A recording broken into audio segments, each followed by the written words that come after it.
Alright, let's just go over some of the output again. First, I will read in my data again. I will just very quickly go through the important steps. I get rid of the first column that I don't need. I will quickly check that it has been done. Hooray, it has. Fantastic. I will load the packages that I need. Here is the model that I want to test. So if I just quickly jump back over to the survey, there are two latent variables here that we are theoretically predicting. So they're helping variables or helping items in the beginning that are supposed to load on a latent helping variable. And then there are these voice or initiative items that are supposed to load on a voice latent variable. So let's first of all load this model, and now I have to test this model against my data.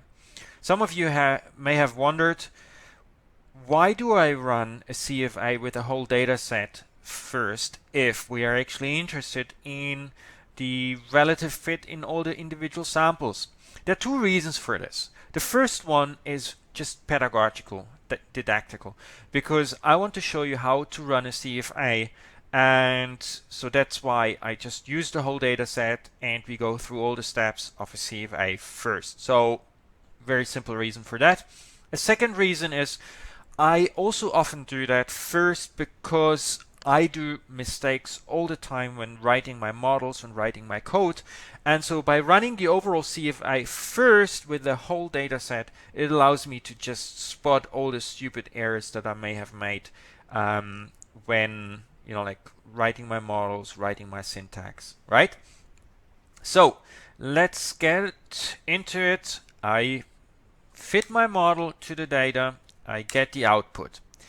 To just give you a quick heads up first of the information that we will need the type of estimator, we need the number of free parameters potentially, number of observations, we definitely need that, we need the chi-square, we need the fit indices here, and we need these fit indices here. We will need the factor loadings of the variables on the latent factors. We will need some information about the correlation between the covariances, and we also will have a look at variances. Just as a quick note, check the variances if they have really huge values. So like your scale is from 1 to 7 and suddenly you have values of like 2000, it definitely shows you something is going on with your data. There's some kind of problem with your data, most likely some kind of missing variables like 9999 that are misspecified somehow, or you forgot to take them out. Also another thing with the variances, if they're negative, that basically shows you that there's a big problem with your model. Again, like little simple things that you can check with your running the model across the whole data set. And down here we have the R-square values, and we might get back to that a little bit later. So, and another bit of information that we will want to look at is the modification indices, and we can discuss, for example, whether it makes sense to free up these covariances between these two observed variables, or whether it would make sense to free up this factor loading here from the first voice item to the helping latent variable. So let's quickly go through this. If I would want to write this up as an overall CFA, ignoring that we have all these different samples here, I can, for example, here I can say I specified two-factor model with a latent helping and a latent voice factor. By the way, this is not very elegant writing at the moment. I just want to put this down and to just show you, some of the important things that we that we need to talk about when writing up our results. A second thing that we would need to, or another issue that we might need to include is we talked about how we actually specify our model so that it can be estimated. In our case, we standardized the latent variables to be 1. So we can state that we ran a confirmatory factor analysis with the Lavin package. We have to put a reference in here in our reference, full stop. We used maximum likelihood. So if you remember this up here, the estimator ML means maximum likelihood. Maximum likelihood estimator, and the model was identified by standardizing the latent variables. Okay, so I then start talking about the fit indices. The model fit suggested, and we will get to whether it's or maybe let's rewrite it a little bit. The sample consisted of 3,325 observations. The chi-square, later I will include the proper notations. Chi-squared was test statistics with 53 degrees of freedom and highly significant. P smaller 0.001. You can see this here, right? So 53 degrees of freedom.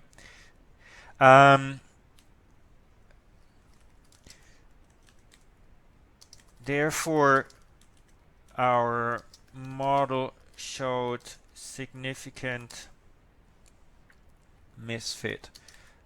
So now the problem though is we know the chi-square is highly sensitive, and with large samples, as it is the case for our data, we will always have a significant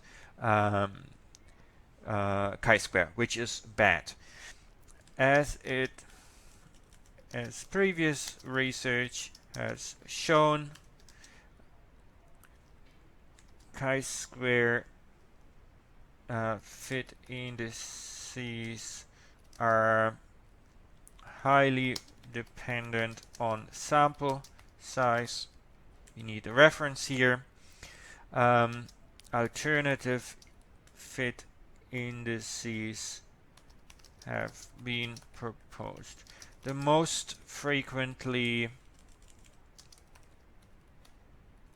reported ones are the comparative fit index, CFI, Tucker-Lewis index, TLI, the root mean square, as you can see down here, root mean square error of approximation, and the standardized root mean square residual. Right, root mean square error of approximation, RMSEA, and the standardized root mean square residual, SRMR. Right, so you will need some references here. There are some really good overview papers if you don't want to reference the original articles that propose these fit indices. I think once you start your thesis, you probably want to have a look at these original papers. Right now, I think if you have some kind of good overview reference, then go with that. So the fit for the CFI was let's see, 0.96. The TLI 0.95. The RMSEA was 0.075.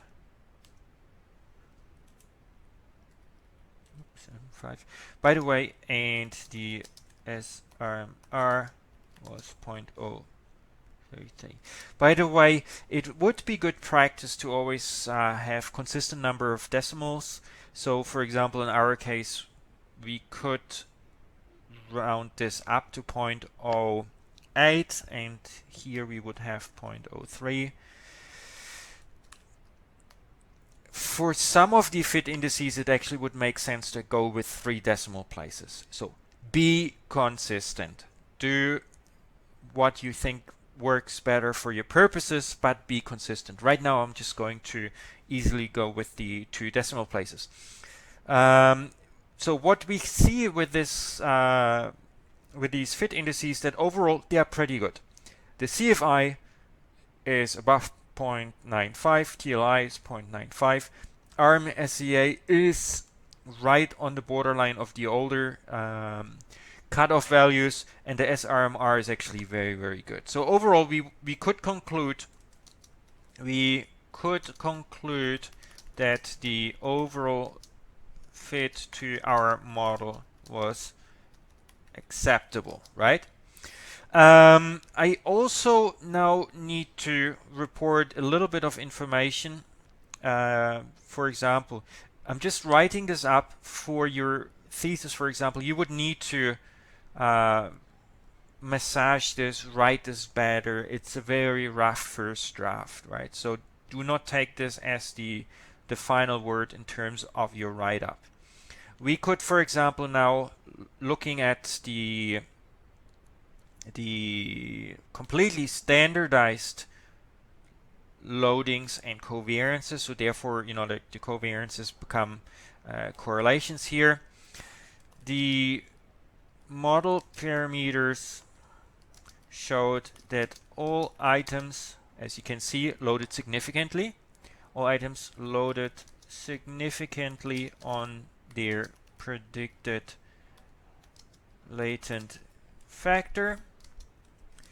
The completely standardized parameters or factor loadings, let's go with this, factor loadings were in the range of, so as you can see, actually the first item is the weakest item here. We're in the range of 0.66 to 0.82 for helping, and between 0.77, I think this is the weakest one here, and 0.83 for voice. So that's pretty good. The latent factors correlated positively and significantly. So that is R equals 0.77, P is smaller, 0.001, right?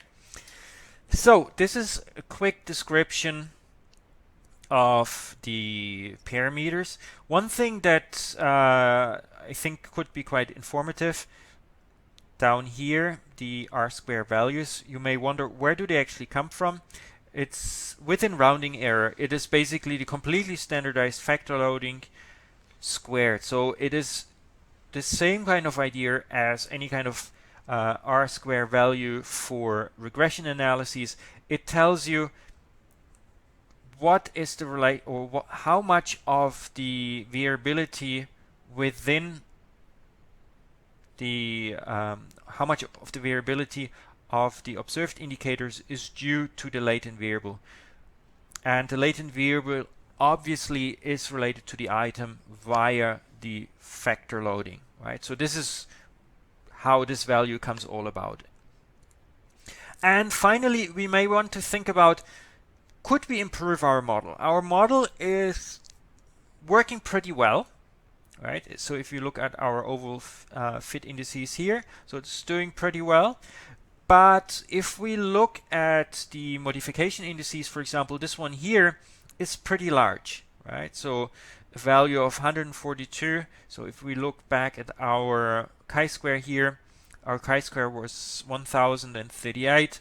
So our chi-square would improve by this value if we would free up these residual variance between these two observed indicators, and this residual covariance is about 0.25. So we would see a correlation of about 0.25 between these two items.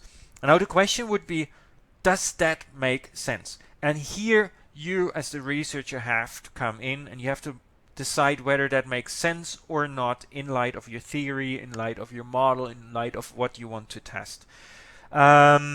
If we just look at the items, so the 1, 2, 3, 4, 5, 6, 7. So it's these two items that show this relatively high covariance here. So I help others in this group learn about the work. I help others in this group with their work responsibility.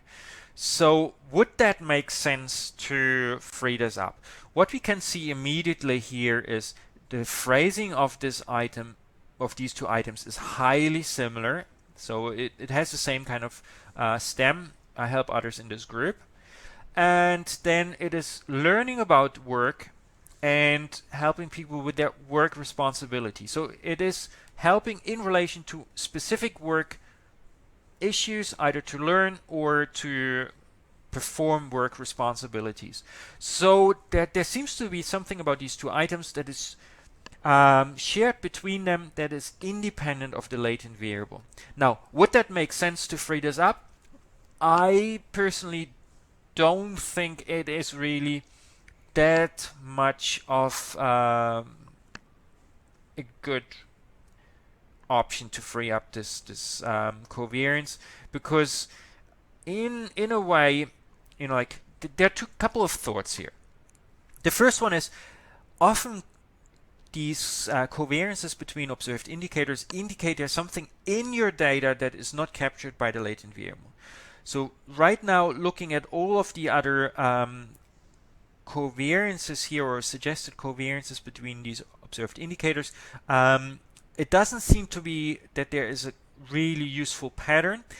Sometimes you can, if you have these kind of suggested modification indices, they might indicate that there is another latent variable in your data. And so if you would add in this latent variable, then your model fit would improve. Overall, I think it is making more sense to try and see, is there another latent variable in there, than just randomly like freeing up correlated errors between observed indicators. There's some people that argue, yeah, that's fine, you can do this. My thought is that unless there's a really good substantive reason of why we would want to free up those parameters, I don't think it makes a lot of theoretical sense often to do this. So looking at these two, for me it really looks more like some kind of wording artifact, and I would personally not do it. We could also then, for example, look at, would it make sense to free up this factor loading here? So for example, the first voice item on helping. So the first voice item is, I develop and make recommendations concerning issues that affect this work group, loading onto the helping variable. My feeling here is, again, If we look at what the loading would look like in a completely standardized model, so our factor loading would be 0.21. So if you remember, all the other factor loadings were pretty high, 0.7, 0.6, 0.7, 0.8, and so this is a very small cross-loading in a sense. And most likely what happened is that people, as they were answering these questions first, and then they started seeing the first voice item, they may have interpreted this item more from a kind of helping perspective, right? So I help others in this group with their work responsibilities.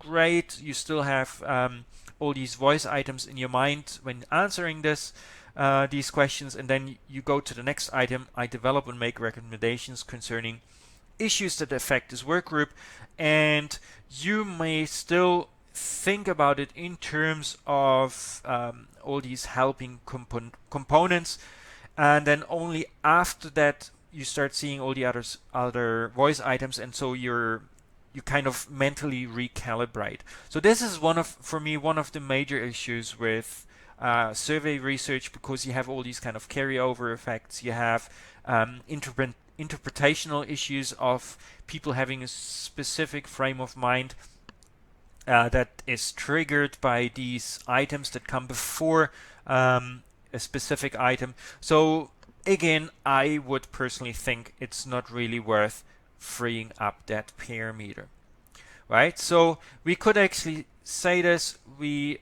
examined modification indices, and even though there were some relatively large modification indices, in brackets, we could, for example, note a few of them. Helping items 6 and 7, freeing up the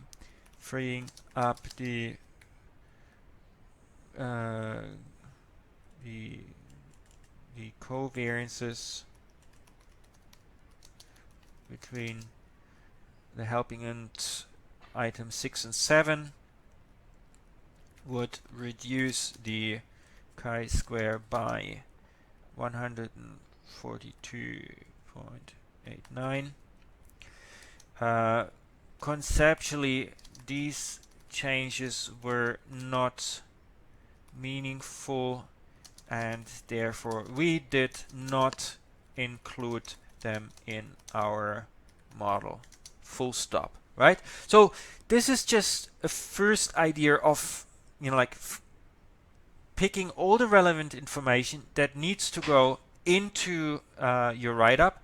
And obviously this write-up is very rough. It needs to be worked on. It needs to be made more elegant, but it just gives you an idea of how you could, as you go through your output, how you can actually get all the information, start putting it into a Word document, and then you can start editing it later. Okay, so that is it in terms of just writing up our overall CFI and thinking a little bit about